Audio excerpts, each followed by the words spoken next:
서울 양평고속도로 대통령 처가 특혜 의혹, 오전에 답변하시면서 특혜 의혹은 전혀 없다는 신념을 가지고 있다, 이렇게 말씀을 하셨습니다. 네.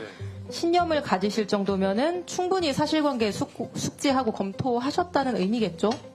네, 그렇습니다. 네. 장관님 취임 전의 일이어서 제가 당시 도로국장님께 이걸 여쭤보려고 했었는데 자세히 보셨다고 하니 장관님께 질문을 먼저 드리겠습니다. 네. 네. 청장님도 발언 때 같이 계시면 되겠습니다. 자, 슬라이드 보여주시면요. 오래된 일이니까 좀 기억을 상기해 보겠습니다. 대통령 처가는 양평군 강상면에 크게 두 덩어리의 땅을 가지고 있습니다.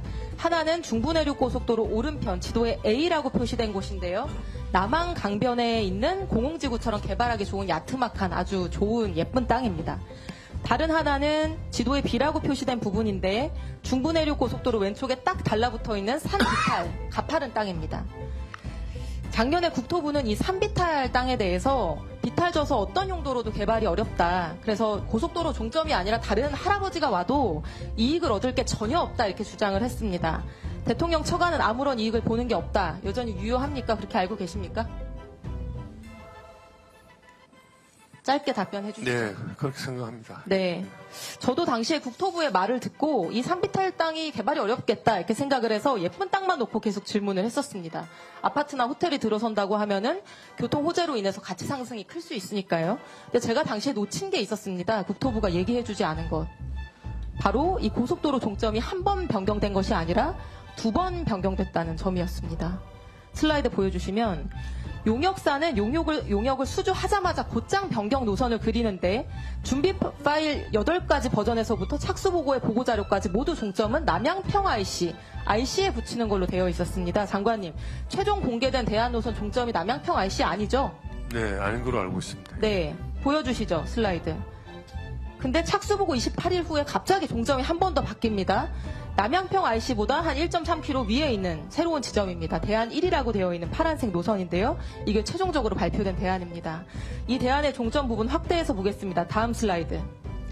종점의 램프 부분이 정확하게 대통령 처가 소유의 산비탈 땅과 겹치게 되어 있습니다.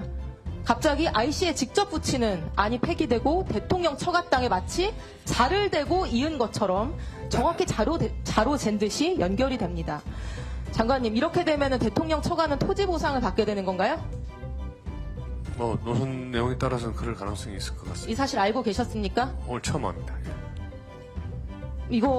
이런 것도 검토를 안 해보시고 신념까지 말씀하신 거예요? 그러면 이 산비탈 땅에 고속도로 할아버지 생겨도 대통령 처가는 전혀 이익 볼 게 없다, 이렇게 얘기했던 국토부 답변은 거짓말인 거죠? 저 이번에 알았습니다. 이게 제가 속은 거라는 거를. 청장님, 이거 거짓말이었죠? 서울지방국토관리청장입니다. 답변 드리겠습니다. 저기에 그 JCT에 붙는 땅은 짧게 얘기해 주시죠. 저 땅은 실질적으로 이제 일부 편입되는 부분에 대해서 보상이 될 수 있는데 그 당시에는 제가 알기로는 이게 누구 땅인지 이런 부분들은 전혀 알지 못했습니다. 그러니까 이 논란이 됐을 때 이 얘기는 한마디도 안 하셨습니다. 자, 청장님, 고속도로랑 겹치는 토지뿐만 아니라 붙어있는 나머지 땅도 같이 수용해달라고 할 수 있죠. 토지보상법에 따라서. 맞습니까? yes or no로 짧게. 붙어있는 모든 땅을 할 수는 없는 거고요. 일부 청장님, 좀 이따 길게 얘기하시고요.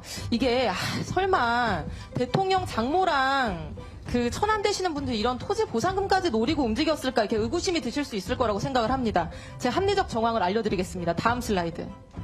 이 사진은 작년 7월 특혜 의혹 당시에 처가 소유 산비탈 땅에서 키우고 있던 흑염소와 칠면조입니다. 당시 뉴스에도 나온 사진입니다. 윤석열 대통령의 장모와 처남이 축산업에 종사하시는 분도 아니고 흑염소 건강원 하시는 분들도 아닌데 왜 여기서 흑염소랑 칠면조 키우고 있었을까요, 장관님? 혹시 아시나요?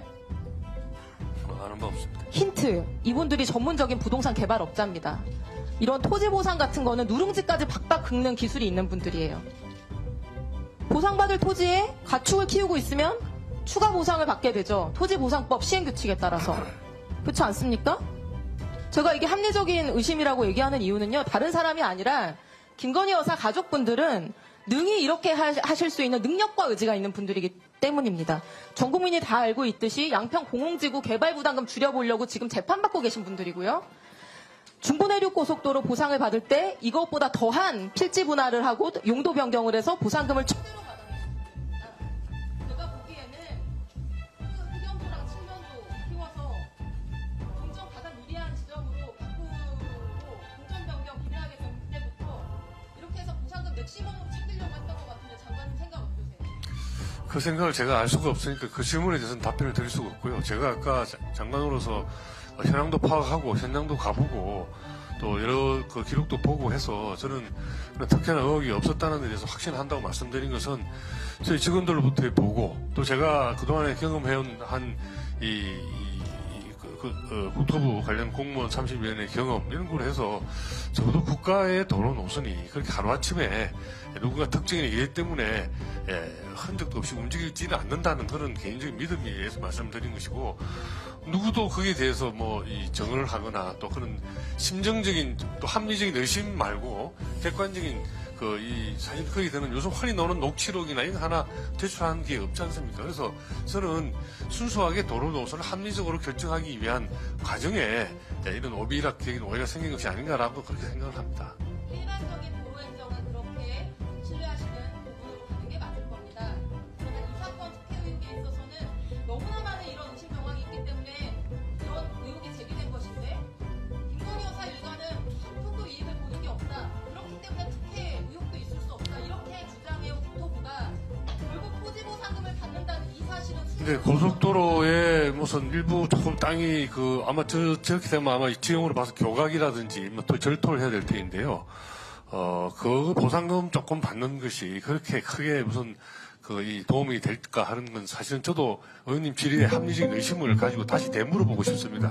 그게 조사를 해보고 검토해보신다. 상당히 비탈도 있는 땅이던데요. 그 땅이 굉장히 평지가 아니고 굉장히 경사가 있는 그 산지라고 제가 기억이 나는데 그런 땅에 일부 보상을 조금 받는데 얼마 받을지는 모르겠습니다만은 그게 그렇게 큰 돈일까 하는 그런 생각도 들고 그것 때문에 없는 쓰레기 땅에 토지 보상금 받고 엑시트하려고 했던 거 아닌가라고 하는 의심을 얘기하는 거고요.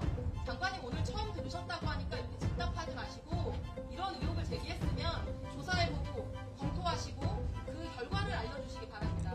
이상입니다. 네, 조사는 모르겠지만 검토는 다시 해보고 현장 확인을 해보겠습니다. 예, 수고하셨습니다. 자, 여기서부터 잠시만 주목해 주시기 바랍니다. 제가 구독자분들을 위해서 깜짝 선물을 하나 준비했습니다. 제가 항상 여러분들께 뭐라고 말씀드렸나요? 뉴스만 평소에 잘 챙겨보셔도 돈이 된다, 돈을 벌 수 있다고 말씀드렸는데요. 자, 여기 보이는 각종 뉴스, 코로나, 러시아 우크라이나의 전쟁, 엔비디아의 실적, 트럼프와 김정은의 관계 등등 이러한 뉴스를 보게 되면 여러분들은 어떤 생각이 드시나요? 그냥 뉴스만 보고 끝내는지 아니면 이 뉴스를 어떻게 이용할 수 있는지 이 부분을 고민하고 계시는지를 되물어보고 싶습니다. 그 이유가 뭐냐 하면 제가 지난 1월 여러분들께 뭐라고 말씀드렸나요? 지금은 반도체 산업에 관심을 가져야 한다. 뉴스만 보고 그냥 넘기지 마시고 한번 투자 쪽으로 고민해 보셔야 한다라고 말씀을 드렸습니다. 그리고 나서 이런 썸네일을 유튜브나 뉴스를 통해서 많이 보셨을 텐데요. 이런 반도체 산업이 이슈가 되었을 때 부자들은 어떻게 생각한다고 했나요? 반도체와 관련된 투자 수단은 뭐가 있는지, 어떤 주식이 가장 좋은지, 어디에 투자해야 돈이 몰리는지 자연스럽게 생각한다고 제가 말씀드렸죠. 그 이유가 부자들이 봤을 땐 이슈가 돈으로 이어지고 그 이슈가 나에게 돈을 벌어준다는 경험적 확신이 있기 때문에 부자들은 항상 이런 사회적 이슈와 돈의 흐름을 관심 있게 쳐다본다고 제가 말씀드렸는데요. 이번에도 마찬가지입니다. 제가 지난번에 시청자분들과 함께하는 주식으로 수익 내기 이벤트를 진행했었는데요. 당연히 100% 무료로 진행되었고 자 여기 보시면 아시겠지만 제가 지난번에도 저한테 구독이라는 문자를 보내주신 모든 시청자분들께 이렇게 반도체 관련주 중에 많은 종목이 아니라 가장 급등할 확률이 높은 딱 한 종목, 한미반도체 딱 한 종목만을 추천드렸어요. 그러면서 여기 나와 있는 대로 정확히 얼마에 매수해야 하는지 수익률이 얼마가 나왔을 때 팔아야 할지 정확히 말씀드렸는데 자 지금 실제로 어떻게 되었나요? 오른쪽을 보시면 아시겠지만 제가 1월에 문자로 이 한미반도체를 소개해드리고 나서 실제 3배 이상의 급등이 나왔죠. 그래서 당시에도 굉장히 많은 분들이 제가 드린 이 종목으로 수익을 크게 내실 수 있었는데요. 다시 한번 수익 축하드리고 이번에도 마찬가지입니다. 최근에 이슈가 되고 있는 것이 이 하마스와 이스라엘 전쟁, 러시아와 우크라이나 전쟁이기 때문에 우리가 어떻게 생각해 볼 수 있을까요? 더군다나 북한까지 참전한 마당에 전쟁이 앞으로 계속해서 심화될 가능성이 있는데요. 더욱이 중국 또한 대만에 대한 전쟁 압박 수위를 높여가고 있어 전 세계가 혼란스러운 상황입니다. 이렇게 전쟁이 계속해서 심화되면 피해가 커지기 때문에 전쟁에 필요한 군수물자, 의료 지원 물품들이 실제로 더 많이 필요할 수밖에 없는데요. 그럼 그 중에서 실제 전쟁의 여러 물자들을 지원해본 경험이 있고 건설, 의료 수준이 높은 우리나라 기업들 중에 한 곳이 가장 크게 부각받을 수밖에 없는 것이고 당연히 우리가 이쪽으로 생각해야 된다는 겁니다. 자, 그렇기 때문에 제가 이번에도 뭘 보내드린다고요? 지난번과 마찬가지로 지원이라는 문자를 보내주시면 제가 전쟁 물자 지원 관련주 중에 앞으로 대장주 역할을 하면서 주가가 가장 크게 급등하란 종목을 구독자분들에게 문자로 종목명과 사고 파는 시점을 모두 알려드릴 거예요. 그래서 여러분들이 주식으로 돈 버는 연습을 한번 해보시라 이렇게 말씀을 드리고 혹시라도 나는 주식을 하지 않는다 라고 하시는 분들은 주변에 주식하시는 분들께 추천해 주셔도 되고 연세가 있으신 분들은 자녀분들에게 한번 이걸로 수익을 내보라고 이렇게 조언해 줄 수도 있으시겠지요. 그래서 지금 이 영상을 보시는 시청자분들 중에 나도 이번 종목이 궁금하다 하시는 분들은 누구나 상관없이 어느 시간대나 상관없이 부담 없이 이렇게 위쪽 상단에 제 번호 남겨두고 있습니다. 저의 개인 번호 010-2803-3347 남겨놨고요. 지난번처럼 지원이라고 보내주시면 제가 이번에도 똑같이 무료 추천급 등주 문자를 보내드리겠습니다. 그래서 제 번호 010-2803-3347로 문자 보내주시면 여러분들이 직접 이수를 통해서 돈 버는 연습을 해보실 수 있는 것이고 제가 돈을 받는 것도 투자를 대신 해드리는 것도 아니니까 부담 없이 신청해 주시면 되는 겁니다. 그리고 수익이 나면 저는 다른 것은 바라지 않습니다. 제 채널에 좋아요, 구독 한 번씩만 눌러주시라 이렇게 다시 한번 말씀드리겠습니다.